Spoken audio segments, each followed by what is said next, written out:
जी बुरा मत मानिएगा भाई, बुरा नहीं मानिएगा, ऐसी बोल रहा है। यहाँ छोटी छोटी सी बातें कैसे दिल पे ले लें। आज आपको जो टॉपिक डिस्कस करना है उस डिस्कस का नाम है,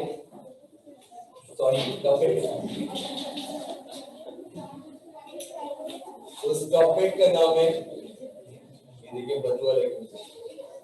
सेंट्रीपिटल एक्सीलरेशन।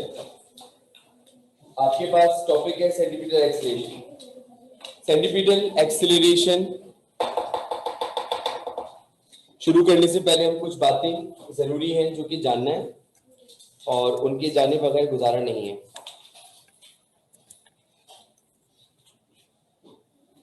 आपके पास सबसे पहली चीज आइसोसेलेस ट्रायंगल का अगर हमने नाम सुना हो,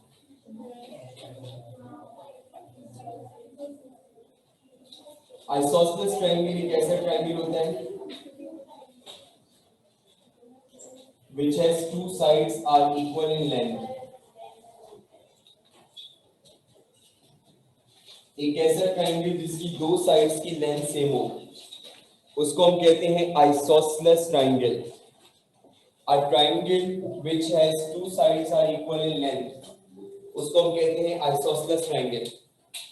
एक ऐसा ट्रायंगल जिसकी दो साइड्स की लेंथ सेम पाई जाए, इसके अंदर दो साइड्स की जो लेंथ हो वो आपके पास सेम हो, उसको हम आइसोसेलेस ट्रायंगल का नाम देते हैं। अगर मैं आपसे कहूं कि ये एक आइसोसेलेस ट्रायंगल है बी बी आर, तो आप बोलेंगे जी ये आइसोसेलेस ट्रायंगल। क्यों? क्योंकि इसमें दो साइड्स की लेंथ बिल्कुल सेम है। यहाँ भी बी, यहाँ भी बी, दो साइड्स की लेंथ क्या है? सेम। अगर मैं आपसे बोलूं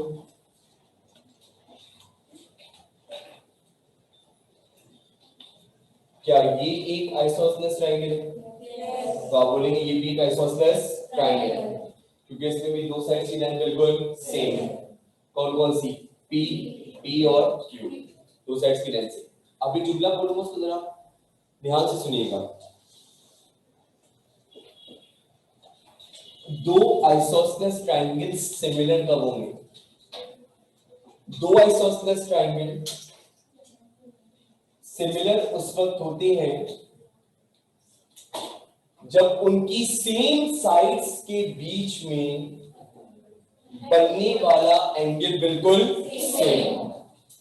दो आइसोसेलेस ट्रायंगल उस वक्त क्या होंगे? सिमिलर, जब उनकी सेम साइड्स के बीच में बनने वाला एंगल बिल्कुल सेम। अगर यहां पर 30 तो बोले यहां पे 30, अगर यहां पे 50 तो यहां पे 50। Two isosceles triangle are said to be similar if they subtend equal angle between their equal sides। अगर आपके पास दो आइसोसेलेस ट्रायंगल हैं, they are not declared to be similar until and unless कि उनकी सिमिलर साइड्स या equal sides के बीच में बनने वाला एंगल बिल्कुल सेम है, उसको हम कहते हैं similar isosceles triangle. First condition both should be isosceles and the basic condition of isosceles is that कि दो साइड्स की लेंथ क्या हो? सेम। इसमें भी दो साइड्स की लेंथ क्या है? सेम। इसमें भी दो साइड्स की लेंथ क्या है? सेम। लेकिन सिमिलर इस वक्त होंगे जब इनकी सिमिलर साइड्स के बीच में एंगल बिल्कुल सेम हो। और अब उनका रेशियो ले, क्या लेंगे? अब रेशियो लेने का बड़ा आसान तरीका है, पहले गलत लिखूंगा फिर सही लिखूंगा। अगर मैंने ले लिया b अपॉन p और यहाँ भी ले लिया b अपॉन p, तो b से b, p से p कैंसिल हो जाएगा और कुछ बचेगा ही नहीं। इज इट और नॉट? तो अब मैं आपसे कहूंगा कि bb क्या है, आप बोलेंगे लाइक। bb क्या है? ppb क्या है? लाइक। bb क्या है? ppb क्या है? जबकि r और q अनलाइक, तो रेशियो लेंगे एक लाइक का और एक अनलाइक का। रेशियो लेंगे और एक, इसका लाइक उठाए b, इसका लाइक तो क्या बनेगा? b upon p। इसका लाइक, इसका लाइक, इसका लाइक, बोले क्या लिखूं? Did you get this? ये कॉन्सेप्ट आएगा यहाँ पर सेंट्रीपिटल एक्सीलरेशन। सेंट्रीपिटल एक्सीलरेशन की डेरिवेशन पूरी डायग्राम बेस्ड है, पूरी। आखिर में जाकर 2-3 स्टेप की कैलकुलेशन है वरना पूरी इसकी जो डेरिवेशन है पूरी डायग्राम बेस्ड है। सबसे पहले हम जानना चाहते हैं सेंट्रीपिटल एक्सीलरेशन की आपके पास जनाब definition. The acceleration produced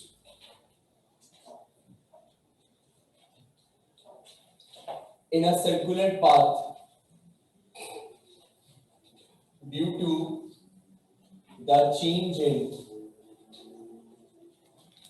direction of velocity is called centripetal acceleration. The acceleration produced in a circular path. The acceleration produced in a circular path due to change in the direction of velocity. Due to change in a direction of velocity is called centripetal acceleration. The acceleration produced in a circular path due to the change in a direction of velocity is called centripetal acceleration. एक जुमला आप सबसे मैं अर्ज करूंगा, उस जुमले को जरा गौर से सुनिएगा। वो जुमला क्या है? हम जो मोशन पढ़ने वाले हैं that is said to be uniform circular motion. Motion नहीं, uniform circular motion. Uniform circular motion के अंदर ऑब्जेक्ट की स्पीड का जो मैग्नीट्यूड है वो हर पॉइंट पे बिल्कुल सेम रहता है। अगर मैं आप सबसे कहूंगा इस पॉइंट की स्पीड बताएं, लास्ट बेंच कहां देख रहे हैं बेटा? यहाँ देखिए। अगर मैं कहूंगा इस पॉइंट की स्पीड बताएं, आप बोलेंगे 5 मीटर पर सेकंड। मैं कहूंगा इस पॉइंट की स्पीड बताएं, क्या बोलेंगे? इस पॉइंट की स्पीड, इस पॉइंट की स्पीड। तो स्पीड हर पॉइंट पे बिल्कुल सेम पाई जाती है।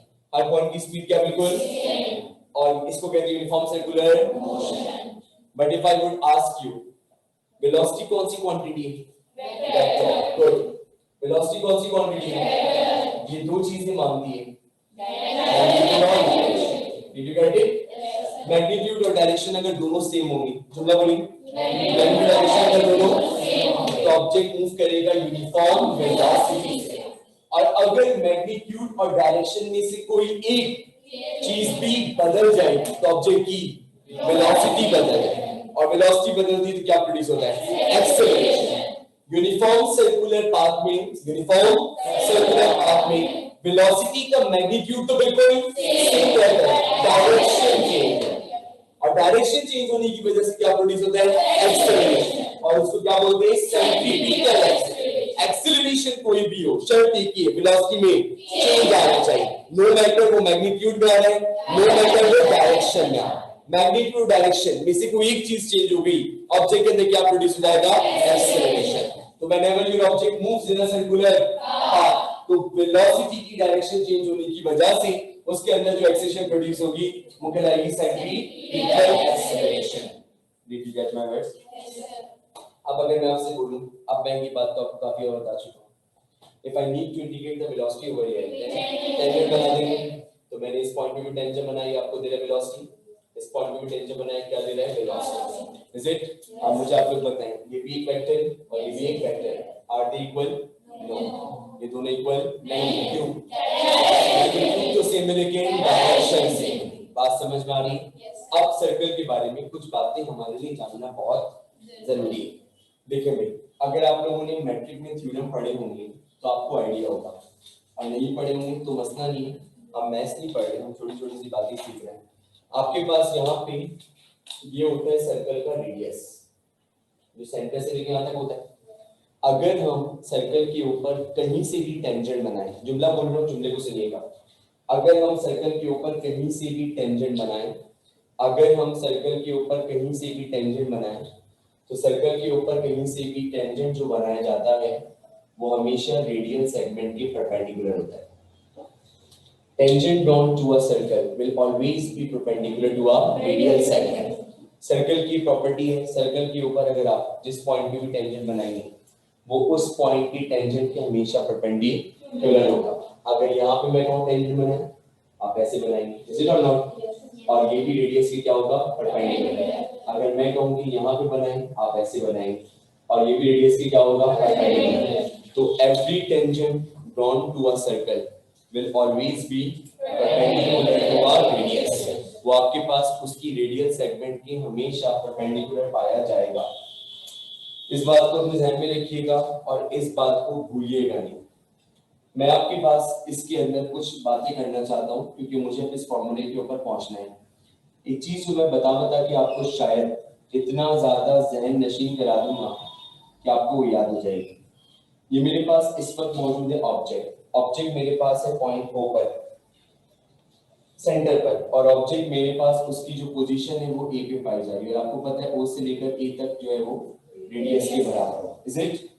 ऑब्जेक्ट ने अलोंग सर्कमफेरेंस कुछ डिस्टेंस कवर किया, और जब ऑब्जेक्ट ने अलोंग सर्कमफेरेंस, सुनते रहिएगा, डिस्टेंस कवर किया, वो पहुंचा आपके पास पॉइंट B पर, और O से लेके B तक भी किसके बराबर होगा? रेडियस।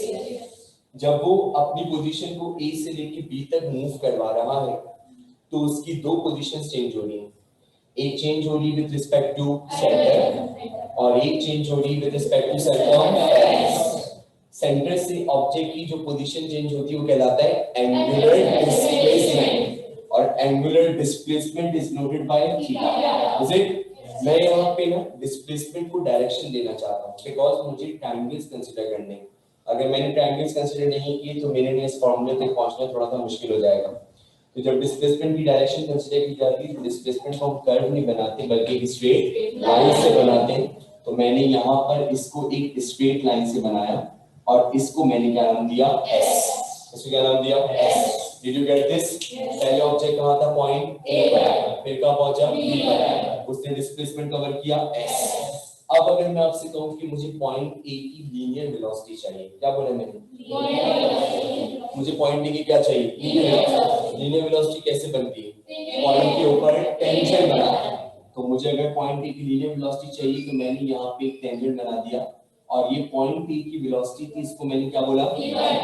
और अगर मैं आपसे कहूँ कि मुझे पॉइंट B की लीनियर वेलोसिटी चाहिए तो मैं B के ऊपर एक टेंजेंट बना दूं, गुड, और उसको बोले मैं क्या नाम दूं? तो ये मैंने पॉइंट B के ऊपर एक टेंजेंट बनाया और उसको क्या नाम दिया मैंने? B। क्या आपको ये दोनों बात समझ में आ रही है? क्या बात समझ में आ रही है? अब मुझे बताइए, क्या ये V1 टेंजेंट है? क्या V1 टेंजेंट है? और क्या ये OA रेडियस है? इसका मतलब V1 is perpendicular to OA। V1 is perpendicular to OA. What about the next one? V2 is perpendicular to OA. क्योंकि ये दोनों दो रेडियस के ऊपर बनने वाले दो टेंजेंट हैं, और थ्योरम क्या बोलता है कि जब भी सर्कल के ऊपर टेंजेंट बनाया जाता है तो हमेशा रेडियस के परपेंडिकुलर, तो आपके पास वो परपेंडिकुलर है। तो मैंने यहाँ पे एक बात बना दी, दोनों चीजें हो गई। अब सुनिए, सुनते नहीं, सुनने वाली बातें से बहुत है। जिस तरह एक ट्रायंगल नीचे है, I want the same triangle upward too. जिस तरीके से एक ट्रायंगल मुझे नीचे नजर आ रहा है, मुझे ऊपर भी एक और ट्रायंगल चाहिए। जिस तरीके से मुझे नीचे एक ट्रायंगल नजर आ रहा है, this one OAB, I want the same or the similar triangle in the upper direction. मुझे एक ऐसा ऊपर की तरफ भी चाहिए। अब मुझे ऊपर अगर एक ट्रायंगल चाहिए तो वो ट्रायंगल मुझे कहीं ना कहीं कोई ना कोई लॉजिक से बनाना पड़ेगा। याद रखिएगा, जब किसी भी चीज की कंप्लीशन करनी होती है ना, और कहीं पर अगर आपको कोई चीज कम पड़ रही हो तो उसको आपके पास तलाश करने के लिए ढूंढते हैं वहां पे कौन सा वेक्टर? Free vector. अगर कहीं पे कोई डायग्राम कम पड़ रही हो तो उसको तलाश करने के लिए क्या देखा जाता है? Free vector. फ्री वेक्टर उस वक्त कॉन्सेप्ट में आता है जब हमें कोई डायग्राम मुकम्मल करनी हो और हमारे पास वहां पे वेक्टर्स की कमी पड़ रही हो, या फिर कोई वेक्टर जहां पे अपना रोल प्ले ना करे तो उसको कहीं और इस्तेमाल करके उसका रोल प्ले करवाया जा सके, तो कौन सा वेक्टर होगा? Free vector. फ्री वेक्टर की मिसाल हमारे टीचर हमें इस तरह बताते थे कि दो लोग शॉपिंग पे जा रहे हैं, उनमें से एक ने एट दी लास्ट मोमेंट मना कर दिया, तो अब वो अपने घर में किसी एक को तलाश करेगा कि जो उसके साथ शॉपिंग पे जा सके, because the person is ever ready to go. तो अब मुझे बताइए, जो बंदा जिसको वो तलाश करेगा वो कौन सा वेक्टर होगा? Free vector. और फ्री वेक्टर वो जो उसकी मुश्किल में काम आए। तो इसी तरह मुझे यहाँ मुश्किल पड़ रही है और मेरी मुश्किल में कौन काम आएगा? Free vector. तो कंसीडर कर रहे हैं हम V1 को as a free vector. V1 को हम कंसीडर कर रहे हैं as a free vector. V1 को मैंने कंसीडर किया as a free vector. V1 को कंसीडर किया एज अ फ्री वेक्टर। अब इस V1 को यहाँ बनाने के बजाय हम पॉइंट B पे, जुमला बोले, इस V1 को यहाँ बनाने के बजाय पॉइंट B पे, तो मैंने इस V1 को यहाँ बनाने के बजाय पॉइंट B पे बना दिया। 4 दिन के बाद जब ये पढ़ने पे थे टेस्ट के लिए, तो आपने देखा कि ये आपके पास जो है वो यहाँ से V1 कहाँ पर आ गया, पहले तो V1 यहाँ था, फिर आपके पास V1 यहाँ आ गया, तो उस वक्त आपको खुद से पता होना चाहिए कि ये फ्री वेक्टर है जिसको हम डिस्प्लेस कर कर लेकर आए। Did you get my point? अब अगर मैं आपसे बोलूं, कुछ चीजें होती हैं जिनका मेरा खुद से करने को दिल चाहता है, तो मैं खुद से कुछ करना चाहता हूँ। जरा यहाँ देखिए, यहाँ देखिए सारी खवातीन हजरात, is it V1? Is it V2? इसको मैंने खुद से वेक्टर बना दिया और इसको मैंने नाम दे दिया x, खुद से बना दिया, मैंने दिल चाहता बना दिया बस। क्या नाम दिया? x। क्या नाम दिया? x। क्या नाम दिया? x। वेक्टर है, वेक्टर है ना, रिजल्टेंट पहचानो, रिजल्टेंट पहचानने का तरीका V2, रिजल्टेंट V2 कैसे? हेड टू हेड और tail to tail. Resultant vector vector होता है जिसके हेड से हेड मिल रहा है और टेल से टेल। तो क्या V2 की हेड साइड और टेल से टेल मिल रहा है? तो इसका मतलब V2 is the resultant vector, is it? और रिजल्टेंट वेक्टर्स बाकी वेक्टर्स के सम के बराबर है, तो बाकी कौन बचा? V1 और x, तो ये बना V1 प्लस x। अब बताइए, इज इट प्लस V1? वहां जाकर तो ये बना V2 minus V is equal to x। Isn't it change in velocity? Isn't it change in velocity? तो V2 minus V1 is change in velocity delta V। इसका मतलब कि x किसके बराबर आया? तो अब बताएं क्या मैं इस वेक्टर को डायरेक्ट डेल्टा V लिख दूं? इसको मैंने क्या लिखा? Delta V। क्या बोल रहे थे? सारा काम सिर्फ डायग्राम का है, स्टेप्स तो बिल्कुल नहीं, सिर्फ डायग्राम का रहता है। तो मैंने आपके पास का नाम दे दिया delta V। Did you get my points? अब जरा आगे की बात सुनिए। ज्योमेट्री ज्यादा है तो इसका सारी ज्योमेट्री, एक जुमला बोल रहा हूं सुनिएगा। ये R है और ये इसका टेंजेंट है, और ये R है और ये इसका टेंजेंट है। ज्योमेट्री से ये बात साबित होती है, वो एंगल जो दो रेडियस के बीच में बनता है, एग्जैक्टली वही एंगल उन दोनों के टेंजेंट्स के बीच में बनता है। मैं साबित करता हूँ, कोई मसला नहीं, साबित करना तो वैसे हमारे पहले रटना जरूरी है। एक होता है डरना जरूरी है और एक होता है रटना जरूरी, तो रटना जरूरी है। ज्योमेट्री से क्या बात साबित है? जो एंगल दो रेडियस के बीच में बनेगा वही उनके रिस्पेक्टिव टेंजेंट्स के, जो एंगल दोनों वही एंगल उनके रिस्पेक्टिव, जो एंगल दोनों रेडियस के बीच में बनेगा वही एंगल उनके रिस्पेक्टिव, जो एंगल दोनों रेडियस के बीच में बनेगा वही एंगल उनके रिस्पेक्टिव। याद रखिए बेटा, all of you kindly have your concentration. आपके पास वहां पे था ये A, ये था आपके पास B, ये आपके पास था V1 जिसको आप ड्रैग करके यहाँ पे लाए थे, इज इट? और ये आपके पास था V2। और अब यहां से देखें जरा गौर से, मैं एक लाइन खुद से खींच रहा हूँ सीधी। यहाँ कितना एंगल था? थीटा। यहाँ कितना है? 90। मैंने खुद से एक लाइन खींच दी, 90 बन गया। Recall inclined plane, recall inclined plane. एक एंगल कितना है? थीटा। एक एंगल कितना है? 90। बचा हुआ 90 माइनस थीटा। याद आया कुछ? एक राइट एंगल ट्रायंगल में एक एंगल कितना है? थीटा। एक कितना है? 90। तो जो बच गया 90 माइनस थीटा। तो मुझे बताइए क्या ये 90 माइनस थीटा होगा? क्या ये 90 माइनस थीटा होगा? और मैं इतनी देर से क्या बोल रहा हूँ, इतनी देर से मैं क्या बोल रहा हूँ कि जब भी आप सर्कल के ऊपर एक टेंजेंट बनाते हैं तो वो रेडियस के परपेंडिकुलर, तो ये पूरा एंगल कितना बनेगा? 90। आप मुझे बताइए क्या ये टेंजेंट था? क्या ये टेंजेंट था? तो क्या ये पूरा 90 होगा? क्या ये पूरा 90 होगा? अंदर कितना है? 90 माइनस थीटा। अंदर कितना है? 90 माइनस। तो मुझे सिर्फ क्या चाहिए? 90। मुझे सिर्फ क्या चाहिए? तो माइनस थीटा को खत्म करना होगा, माइनस थीटा को प्लस थीटा खत्म करेगा, तो इसका मतलब जो एंगल बच गया वो प्लस थीटा के बराबर। और मैथ्स के थ्योरम में जब दो लाइंस इंटरसेक्ट तो उनके ऑपोजिट एंगल्स कॉन्ग्रुएंट है, तो अगर यहाँ एंगल थीटा तो यहाँ भी एंगल थीटा। ये V1 V2 क्या टेंजेंट्स है? टेंजेंट्स होते हैं, टेंजेंट्स थे ना? नहीं, ये मेरा सर था, टेंजेंट्स थे ना? V1 V2 क्या थे? टेंजेंट्स। तो आपके पास कितने रेडियस थे? दो रेडियस पे कितने टेंजेंट बने थे? दो। तो V1 और V2। What are saying again and again, जो एंगल दो वही एंगल उनके रिस्पेक्टिव टेंजेंट। तो अब मुझे बताइए क्या मैं इस काबिल हो गया हूं कि मैं यहाँ पर भी थीटा लिख सकूं, क्योंकि आपके पास यहाँ पे थीटा तो Did you get this? Geometry समझ में आ रही? This is something which you are not supposed to prove. Understanding होनी चाहिए, पता होना चाहिए। अब बताइए, शुरू से मैं बोल रहा था चीज एक एंगल नीचे और मुझे एक एंगल रखना चाहिए। आप मुझे बताइए कि आप उस बात में सक्सेसफुल हुए? अब आपको ट्रायंगल मिल गया, अब खेल शुरू होगा। हाँ, अभी तक शुरू थोड़ी हुआ था, अब खेल शुरू हो रहा है जी। क्या आप सब मेरे साथ हैं? गुड। ये आर और ये एस, जो नहीं भी हो तो मजबूरी होना पड़ेगा, ठीक है। ये आपके पास बन रहा है थीटा, और अब एक ऐसा, एक ऐसा और एक ऐसा, यहाँ पे बन रहा है डेल्टा, यहाँ पे यहाँ पे। I am concerning only magnitudes. I am concerning only magnitudes. What I told you, uniform circular motion में magnitude बिल्कुल सेम है। तो मैंने यहाँ पे बनाया मॉड और क्या लिखा v, क्योंकि मैग्नीट्यूड सेम होगा, तो क्या लिखा v। बोलिए यहाँ पे क्या बनाया और क्या लिखा v। Did you get my point? और इन दोनों के बीच में कितना एंगल है? थीटा। तो मैंने भी कितना लिखा? थीटा। अब मैं आप सबसे मुखातिब हूँ। Now I am concerning to you people. अब ये वाला कॉन्सेप्ट आ रहा है, ये क्या है? ये क्या है? कौन सा ट्रायंगल? आइसोसेलेस। कौन सा ट्रायंगल? ये क्या है? ये क्या है? कौन सा ट्रायंगल? आइसोसेलेस। क्या ये दो isosceles triangle?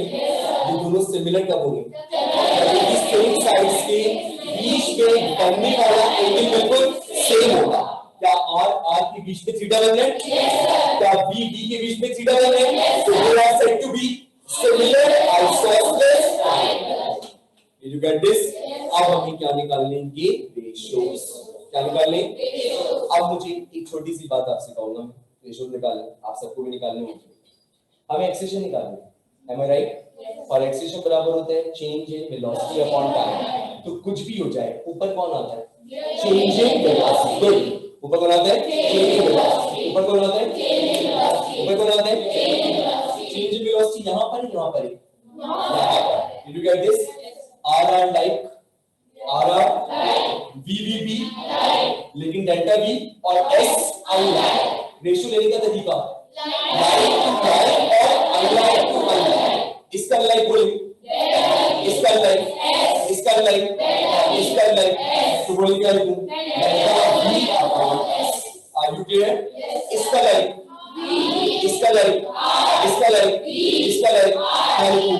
V upon R। S क्या हो रहा है? डिवाइड। S क्या हो रहा है? बाहर जाकर, तो ये बना S और साथ में क्या आया? V। हमेशा एक चीज है जो नीचे कम पड़ती है, इसका मतलब दोनों तरफ टाइम से डिवाइड करें, तो क्या बना? Delta V upon T, S upon T, V upon R की स्क्वायर पर यहाँ भी टाइम से डिवाइड, यहाँ भी टाइम से डिवाइड। इज इट ज्यादा पहचाना? This is change in velocity upon time। किसकी बराबर? एक्सेलरेशन। ये एक्सेलरेशन सीधी बात में है, सर्कुलर। कौन सा एक्सेलरेशन? क्या लिखेंगे इसको? What is this? Displacement। What is this? Displacement upon time। Can I write V? और साथ में क्या मौजूद है? V upon same basis multiply powers क्या बना? V square upon R। ये आया रिलैक्सेशन का फॉर्मूला जी। थोड़ा सा बाकी मुश्किल है, करे कॉपी करें। ये वाली डायग्राम नहीं,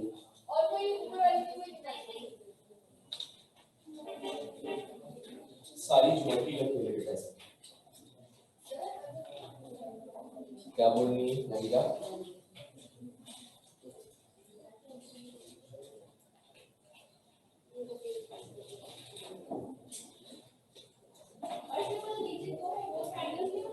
ये बनाने का स्टार्टिंग वाली बनानी है, इसको चाहे तो बना दें, ये बना दें,